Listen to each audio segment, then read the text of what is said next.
Vamos a seguir hablando de las uvas.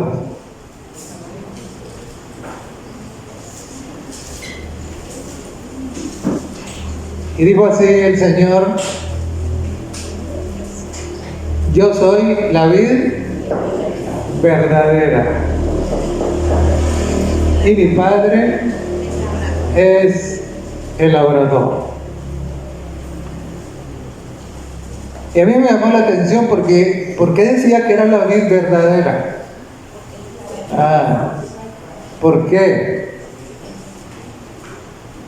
Fíjese usted que allá en el Salmo 80 y en el capítulo 8,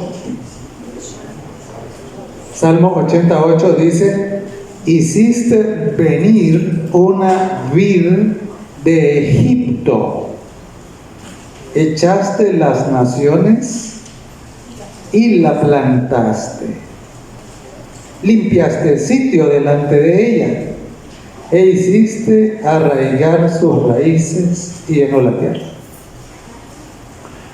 Entonces, según el Salmo 80, gracias. Según el Salmo 88, ¿cuál era la vid? ¿Cuál era esa vid que había sido arrancada de Egipto y había sido llevada a trasplantar ahí a Palestina? ¿Cuál era? Era el pueblo. Era Israel. Y entonces, pero, y qué lástima que existen los peros. Cuando nosotros vamos al libro del profeta Isaías, al capítulo 5, Isaías, el capítulo 5,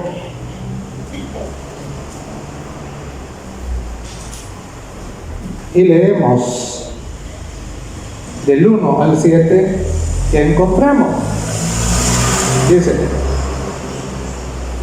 ahora cantaré por mi amado el cantar de mi amado a su ¿qué? A su viña. Tenía mi amado una viña en una ladera fértil, como esa que vieron allá en la foto. La había cercado y despedregado y plantado de vides escogidas. Había edificado en medio de ella una torre y hecho también en ella un lagar, y esperaba que diese uvas, y dio uvas silvestres. O sea, esperaba que diera uvas dulces, pero en vez de dar uvas dulces, dio uvas agrias. Verso 4. Verso 3. Ahora pues, vecinos de Jerusalén y varones de Judá, juzgad ahora entre mí y mi viña. ¿Qué más se podía hacer a mi viña que yo no haya hecho en ella? ¿Cómo, esperando yo que diese uvas, ha dado uvas silvestres? Os mostraré pues ahora lo que haré yo a mi viña. Le quitaré su vallado y será consumida. Aportillaré su cerca y será hollada. Haré que quede desierta y no será podada ni cavada, y crecerán el cardo y los espinos. Y aún a las nubes mandaré que no derramen lluvia sobre ella. Ciertamente la viña de Jehová de los ejércitos es la casa de Israel, y los hombres de Judá, planta deliciosa suya. Esperaba juicio, y he aquí vileza; justicia, y he aquí clamor. Es interesante. Es interesante porque esto que el profeta está diciendo acá es un reclamo. Es un reclamo, ¿verdad? Y entonces sucede de que, claro, allá en el Salmo 80 8 dice que desde Egipto arranqué una viña y la traje y la trasplanté y esperaba que diera frutos. Y entonces eso llenó ¿de qué? Esto llenó de orgullo a los israelitas. Nosotros somos la viña de Dios. ¿Ah? Y entonces ellos pensaban que por pertenecer a Israel ya eso era suficiente. Pero aquí el profeta le dice, note, le dice que la viña, en vez de dar uvas dulces de santidad, de justicia, de bondad, ha dado ¿qué? Ha dado uvas agrias, de vileza, de maldad, de pecado. Y entonces dice el Señor a través del profeta Isaías, bueno, como esta viña no da los frutos que debe dar, entonces simple y sencillamente yo me veo obligado ¿a qué? A abandonarla. Así que si se cae el cerco, no me importa. Ya no le voy a poner abono. Y ahí el monte va a crecer y yo simplemente voy a dejar que crezca. En otras palabras, esa ya no iba a ser la viña del Señor. ¿Amén? Amén. Y entonces, esta es la razón por la que Jesús, en el capítulo 15 de Juan, dice: yo soy la vid verdadera. Ahora, note usted lo interesante de esto. Ellos dejaron de ser la viña del Señor, porque cuando el mismo Dios hecho hombre viene, ¿qué hacen ellos con él? ¿Ah? Lo desprecian, lo ignoran, conspiran contra él para matarlo. Y ellos dicen: no queremos nada que ver con nuestro rey es César. Hermanos, fíjense que no se puede pertenecer a la viña del Señor sin tener a Jesucristo. No se puede. Y esto era lo que estos habían estado pensando: nosotros somos la viña del Señor, nosotros somos la pides. Y entonces, y Jesús le dice: ¿ustedes creen que pertenecer a esa nación, a ese pueblo, eso los hace? No, Señor, le dice. Y entonces por eso es que Él dice en Juan, el capítulo 15, el verso 1, yo soy la vid verdadera.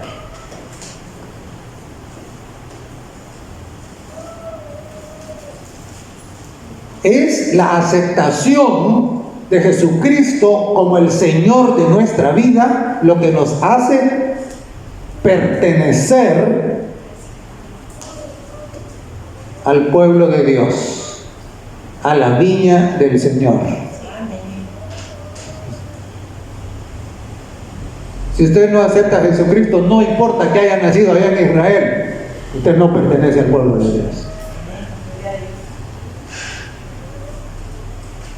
Y no importa en qué parte del mundo haya nacido, si no recibe a Jesús como su único y suficiente Salvador, usted no forma parte del pueblo de Dios. Pero claro, los judíos pensaban que por haber nacido ahí, por ser descendientes de Jacob según la carne, entonces pertenecían. Y Jesús les dice: yo soy la vid verdadera, le dijo, y mi Padre es el labrador. Si ustedes me rechazan a mí, están rechazando al Padre. Y es interesante porque después Él contó la parábola de los labradores malvados. ¿Y qué hicieron? Mataron a cada uno de los profetas que le fueron enviados y por último mataron al hijo. Él lo contó en una parábola. Eso es literalmente lo que estos habían hecho. Por lo tanto, Israel ya no es la viña del Señor. Amén. Amén. Ahora, hermanos,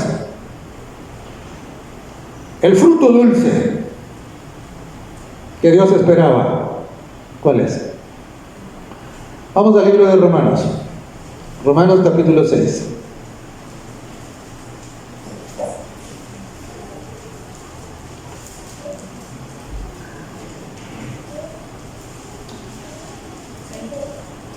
Y dice el verso 22. Romanos 6, 22.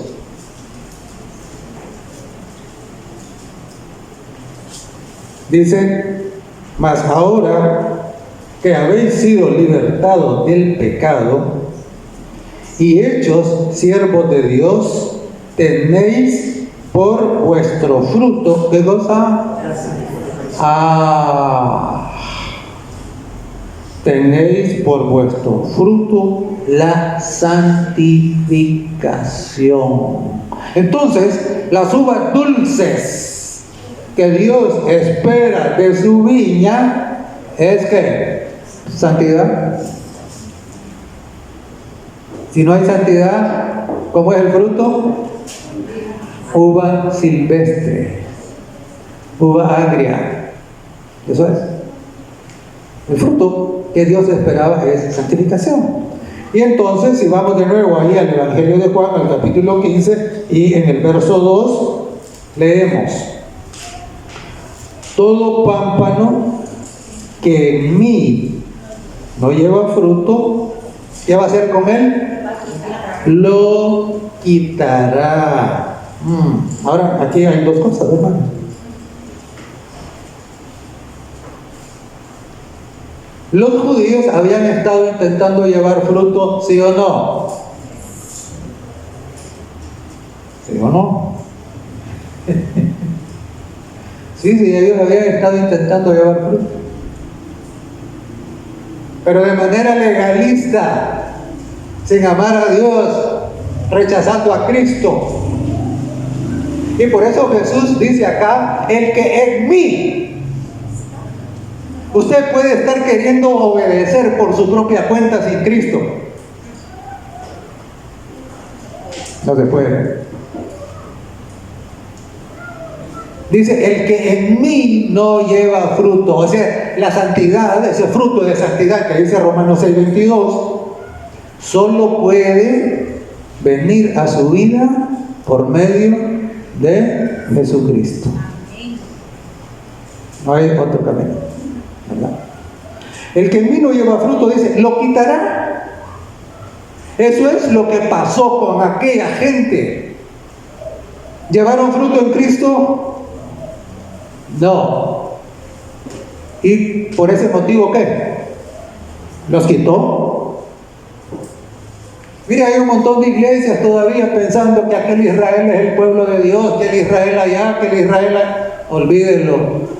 Eso ya no es así. ¿Por qué? Porque es pámpano que fue quitado. ¿Por qué? Porque no llevó fruto en Cristo. Y entonces, el que en mí no lleva fruto, dijo, lo quitará. Y todo aquel que lleva fruto, ¿qué va a hacer con él? Qué lindo. Todo aquel que lleva fruto lo va a limpiar, dice. ¿Y para qué lo va a limpiar? Todo aquel que entre en el camino de la santidad, dice que el Señor se va a encargar de ¿qué? De irlo purificando. ¿Para qué? Para que lleve más fruto, es decir, para que sea más santo. Qué lindo, ¿eh?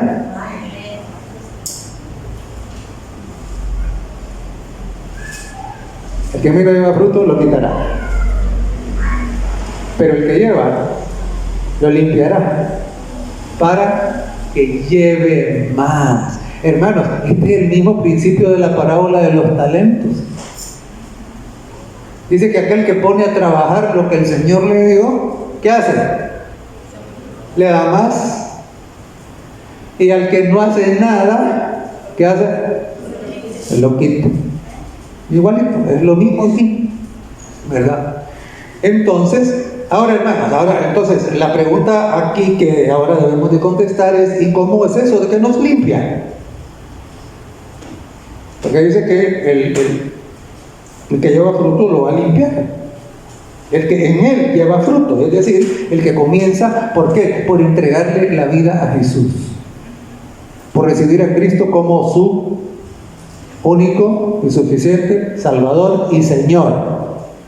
Lo va a limpiar para que lleve más fruto. ¿Cómo limpia? Verso 3 dice: y vosotros estáis limpios. ¿Por qué?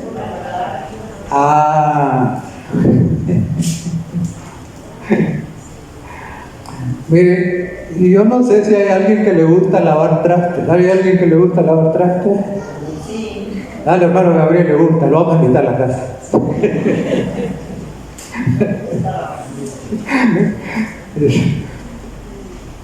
A la inmensa mayoría de la gente no nos gusta lavar trastes,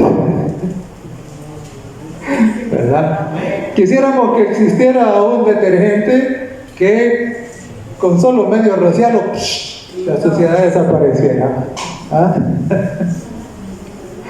Así que aquellos científicos químicos que haya por ahí, pues ya saben, ¿verdad? Habrá mercado para eso. Y aquí dice que el detergente que limpia de la suciedad y de la corrupción del pecado es ¿cuál? ¿Cuál es? La palabra. Y cuando dice la palabra, ¿de qué está hablando? Está hablando de la Biblia. Y hermanos, vamos al Salmo 119. Salmo 119, 9.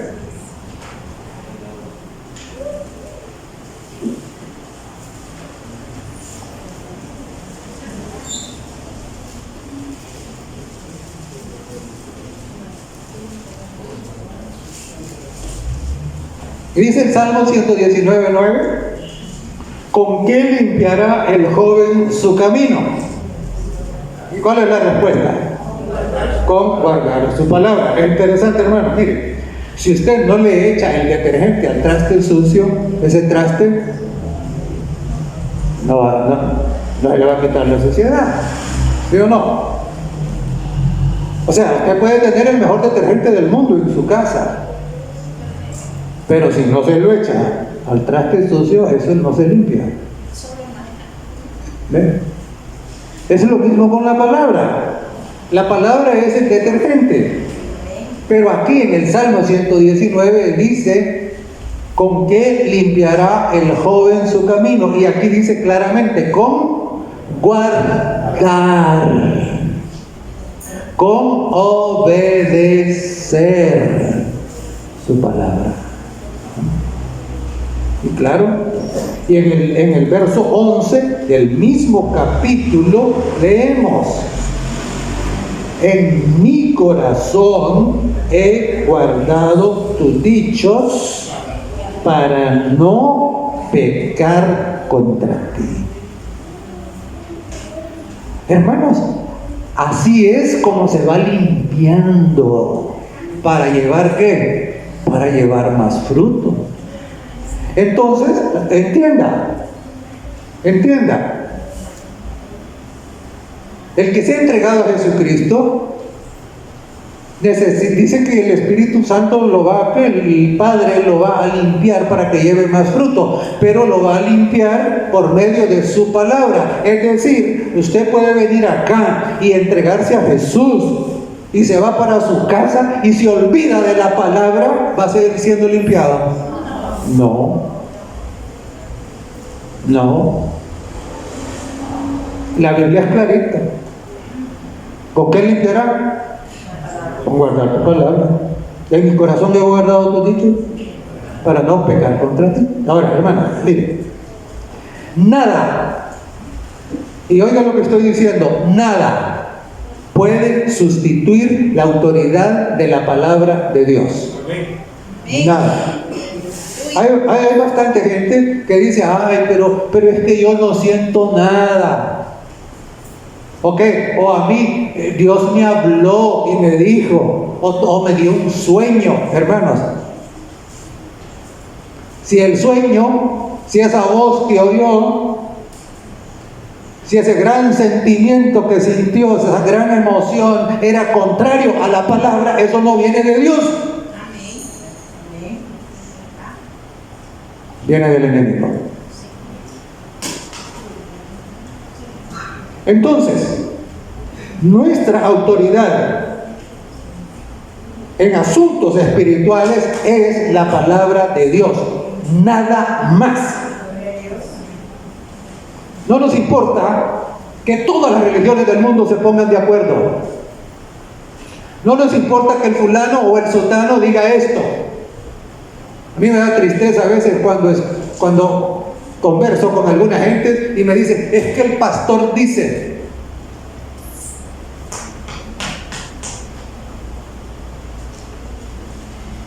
Pues el pastor es su Señor. ¿Quién es? Jesús dijo yo. Es la palabra del Señor, es la Biblia, es el escrito, está. ¿Hay otros? Entonces, hermanos, desafortunadamente, miren, las religiones están abandonando la palabra de Dios y se están yendo tras sus emociones, están yéndose ¿qué? Tras los acuerdos de los hombres.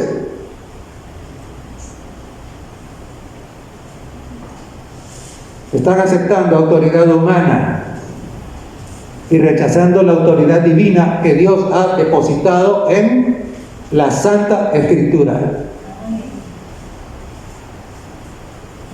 Rechazar la palabra de Dios lleva ¿a dónde? Lleva a Babilonia, la madre de la confusión.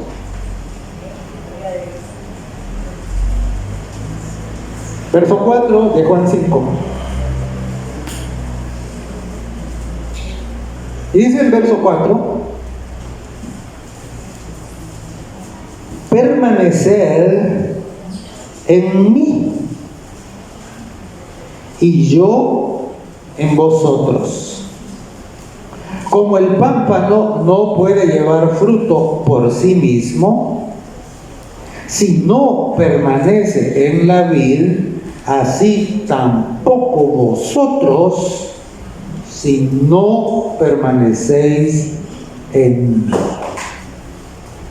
Hermanos, ninguna ideología política, ninguna filosofía, ningún plan de las naciones, ninguna propuesta humana pueden generar el fruto que Dios espera.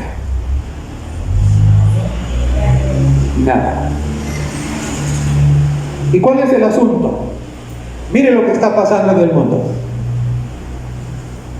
Sucede de que las organizaciones, las grandes empresas multinacionales, los gobiernos, las religiones, todas se están poniendo de acuerdo.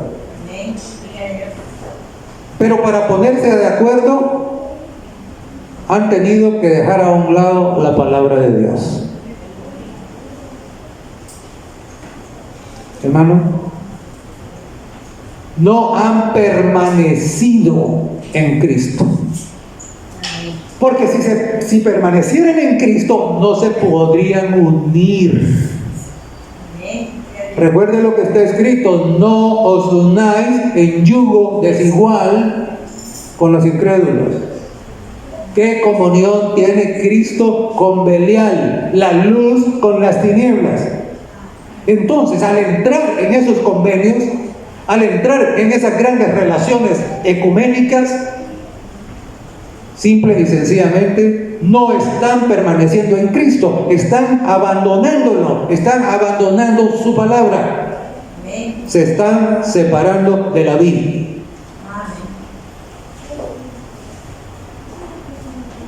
Y claro, Dice el verso 5, que era el verso de los niños.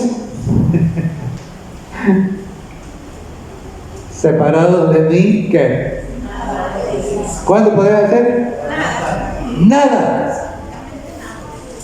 Separados de mí, nada. Ay, quieren arreglar el mundo.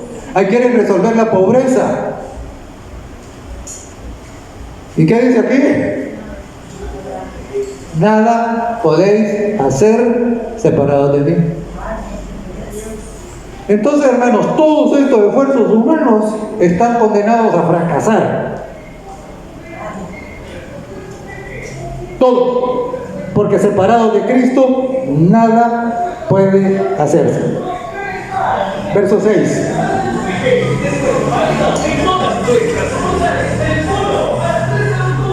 El que en mí no permanece será echado fuera como pámpara y se secará. Y los recogen y los echan en el fuego y arden. Oh. Mire, este es un verso terrible. Este es un verso terrible. Porque ¿de qué está hablando? ¿De qué está hablando? Dice, el que en mí no permanece, él será echado fuera. Es interesante, hermanos, porque esto de será echado fuera nos recuerda algo, nos recuerda una parábola. La parábola de la fiesta de bodas, ¿verdad? Y entonces, ¿qué? El que quiso dar fruto por su propia cuenta, el que no había permanecido, cuando el rey va y lo mira y le dice, ¿y ese fruto que vos tenés? ¿Ese no es? ¿Y entonces qué dice que hicieran con él? Ah, que lo echaran fuera. ¿Y allá afuera qué pasaba? Echarlo fuera, donde está el lloro y el crujir de dientes. Entonces, el que no permanece en Cristo será echado fuera, donde es el lloro y el crujir de dientes. Pero no se termina ahí, sino que dice que será echado fuera, que ese pámpano que iba a pasar con él se seca. ¿Y qué es que se seca? Muere. Espiritualmente muere primero y luego va a morir eternamente. Y entonces, claro, los cocineras saben, bueno, no sé, las de este tiempo quizás ya no, pero ya las mayorcitas sí, que para poder cocinar se necesita leña seca. Entonces, estos están listos ¿para qué? Para el fuego, que es lo que dice acá. Y fíjense que en Apocalipsis 20 y en el verso 15 dice, y todo aquel que no se halló escrito en el libro de la vida fue echado, ¿dónde? Al lago de fuego. Entonces, hermanos, recuerde, solo podemos llevar el fruto dulce de la santidad si permanecemos en Cristo. Sin Cristo, nosotros seremos cortados, seremos echados fuera, nos vamos a secar y vamos a terminar ¿dónde? En el lago de fuego. Porque ser cortado, ser echado fuera, significa que su nombre es borrado del libro de la vida. Y entonces, toda esta gente que está creyendo porque que en algún momento de su vida levantó la mano y dijo, acepto a Cristo, y una vez salvo, siempre salvo, vive en un engaño mega.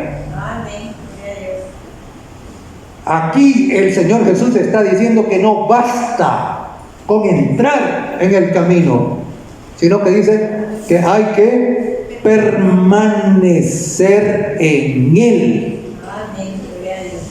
Por lo tanto, esa idea de que una vez salvo siempre es salvo es absolutamente falsa. Totalmente. Entonces, hermanos, ahora la pregunta que se nos plantea es, pero ¿y cómo es esto de permanecer? ¿Cómo es que permanecemos en Cristo? Bueno, el Señor nos responde, verso 7 de Juan 15. Siempre estamos ahí en Juan 15. El verso 7 dice: si permanecéis en mí y mis palabras permanecen en vosotros, pedid lo que queréis y que ya será hecho. Entonces, hermanos, nosotros permanecemos en Cristo cuando la palabra de Él permanece en nosotros. ¿Recuerda lo que decía el Salmo 119:11? En mi corazón he guardado tus dichos. Eso es permanecer en Cristo.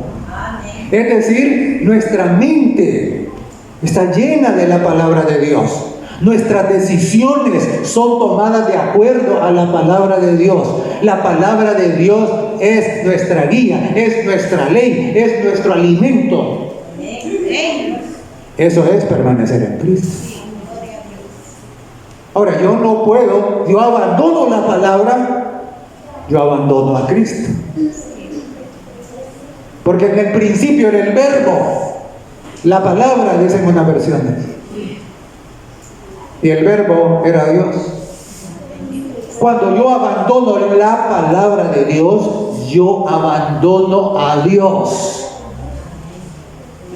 ¿Estamos entendidos?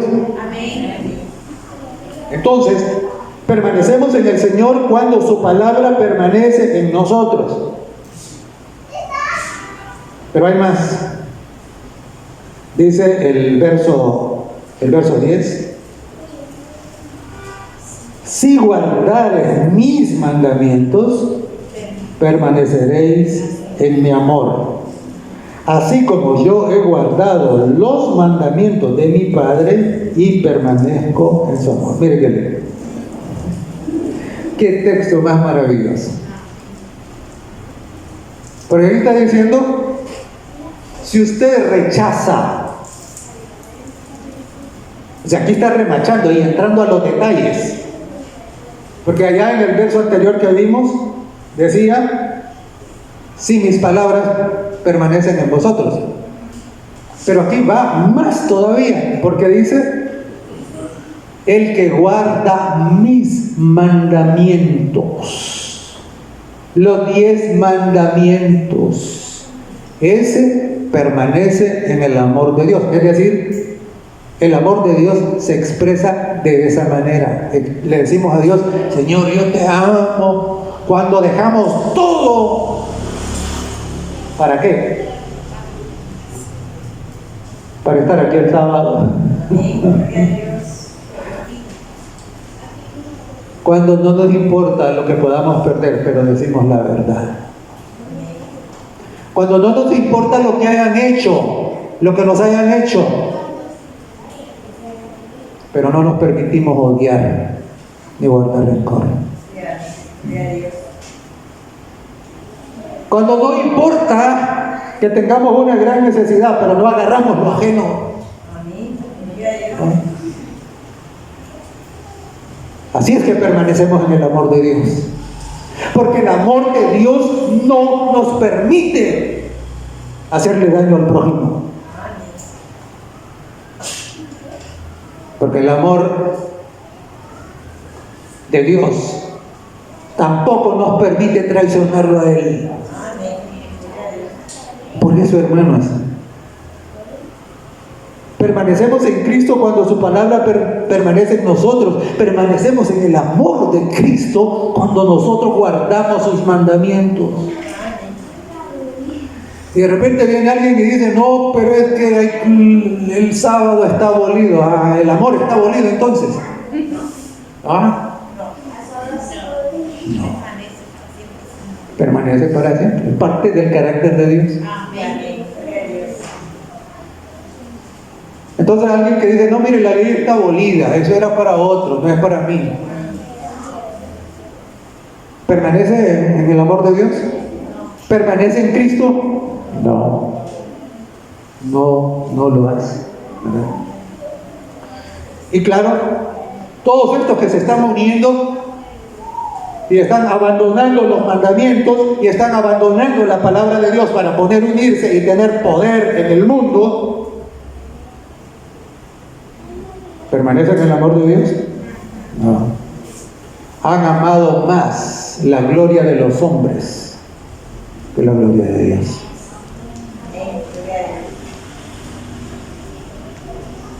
Verso 12 dice: este es mi mandamiento, que os améis unos a otros como yo os he amado.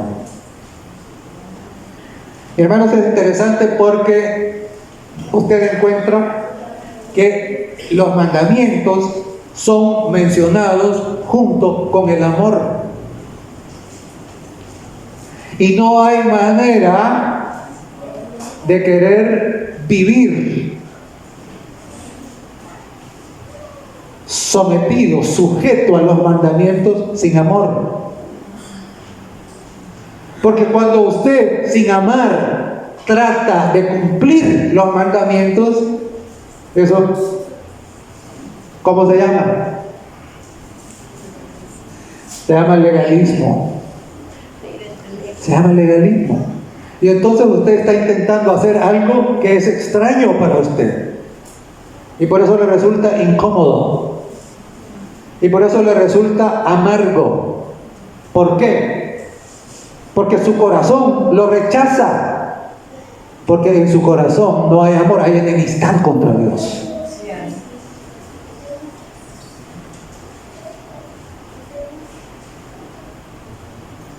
Los mandamientos no tienen sentido separados del amor. ¿Tienen sentido?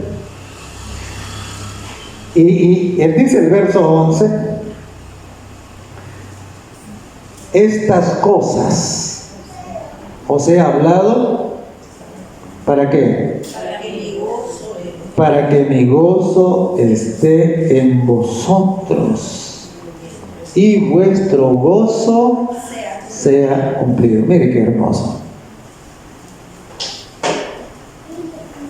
Es la voluntad de Dios que todos sus discípulos, sus seguidores, sus hijos, sus pámpanos vivan amargados. No. Y yo me atrevería a decir que todos aquellos que son verdaderas ovejas del Señor no viven amargadas.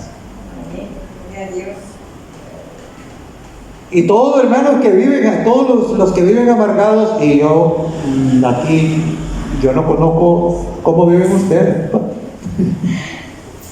Pero si usted vive amargado, si usted vive angustiado, si usted vive y no tiene gozo en su experiencia espiritual, a lo mejor usted está separado de Cristo. Porque Jesús dijo, estas cosas, esto de mantenerse unido a mí, esto de guardar su palabra, esto de guardar mis mandamientos, esto de amar al prójimo, ¿es para qué? Para que ustedes tengan gozo. Amén. Para eso es. Él dijo, para que mi gozo esté en vosotros y vuestro gozo sea cumplido. Hermano, qué lindo es. Y cuando esto pasa, el estudio de la palabra de Dios se convierte en ¿qué? En un placer, en un gusto. Y escuchar la palabra de Dios y venir y adorar al Señor se convierte en ¿qué? En un gusto, en gozo. No necesitamos cosas artificiales. Porque nuestro gozo no viene de afuera. ¿Viene de dónde? Viene de adentro. Porque el Señor lo puso ahí. Nos da gozo servir.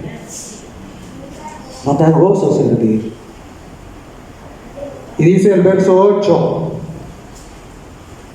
en esto es glorificado mi Padre, en que llevéis mucho fruto y seáis así mis discípulos.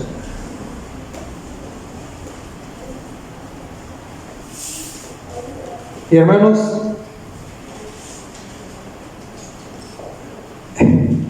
¿qué es un discípulo? ¿Ah? Es un seguidor. Un discípulo es un alumno, es un aprendiz. ¿Ah?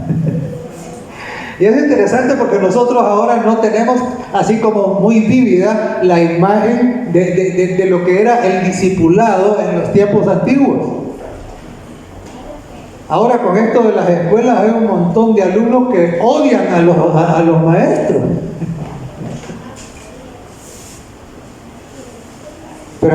Pero cuando hablamos de discípulos, ellos no. Ellos amaban tanto a su maestro que andaban siempre con él y no le quitaban los ojos de encima. Porque querían ser como él. Y miraban cómo él hablaba y lo que decía y cómo actuaba y cómo vivía. Eso es un discípulo.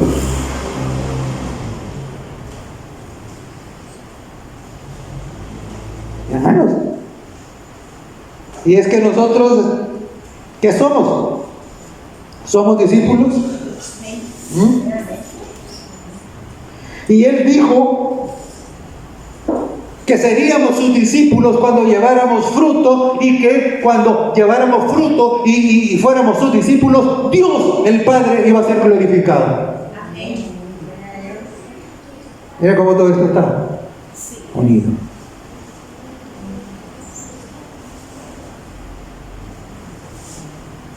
Al discípulo le importa la gloria de su maestro.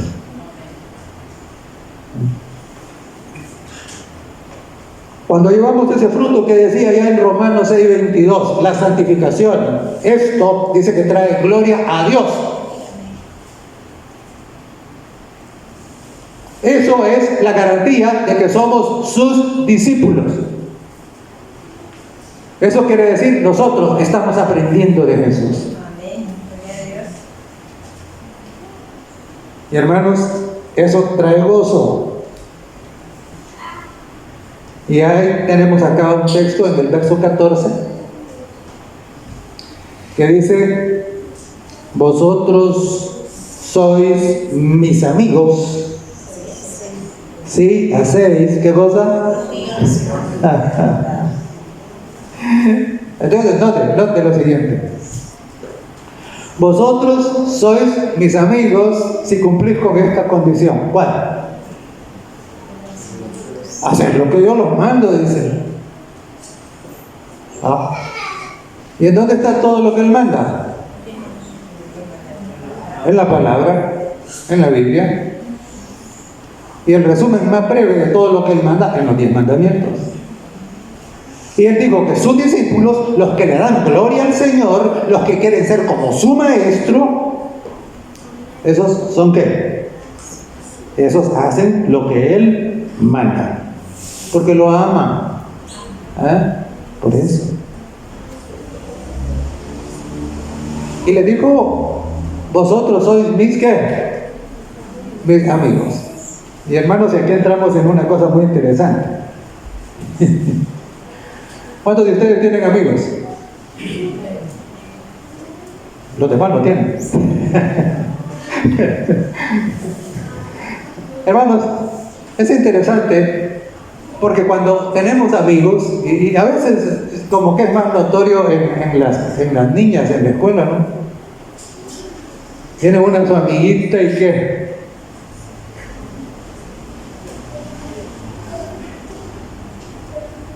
¿Y qué pasa, hermanos? ¿Cómo es el tiempo que pasamos con nuestros amigos? ¿Nos gusta estar con nuestros amigos? Claro. Y es interesante, porque mire, a veces y cuando nos encontramos con los amigos, podemos platicar.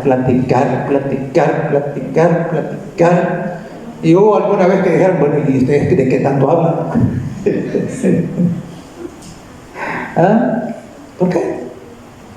Por eso, porque somos amigos.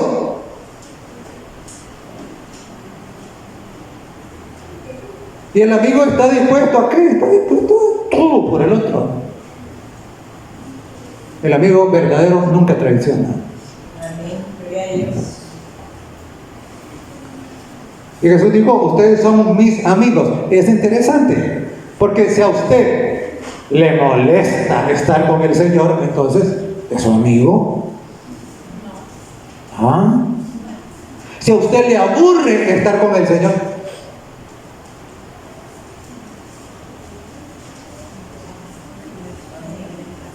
entonces no es su amigo.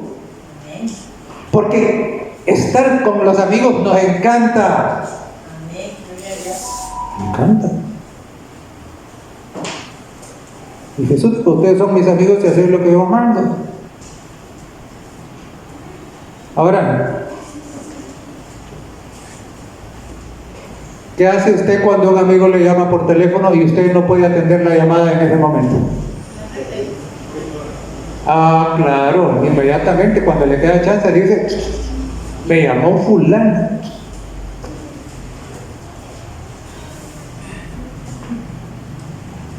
El Señor le vive llamando a cada rato. ¿Le contesta a usted? ¿Ah? Vosotros sois mis amigos y hacéis lo que yo os mando. Y cuando somos amigos del Señor, hacer lo que Él manda es gozo, es agradable. Estar con Él nos trae ¿qué? Nos trae alegría en nuestro corazón. Nos gusta. Porque es nuestro amigo. Y hermanos, es interesante porque en el libro de Santiago, vamos al Santiago, el capítulo 2.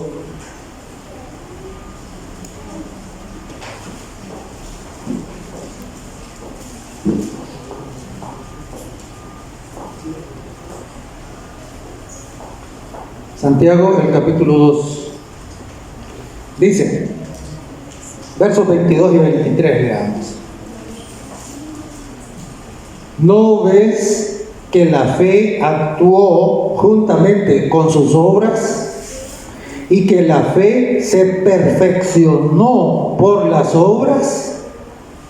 Y se cumplió la escritura que dice, Abraham creyó a Dios y le fue contado por justicia y fue llamado, ¿cómo? Amigo de Dios.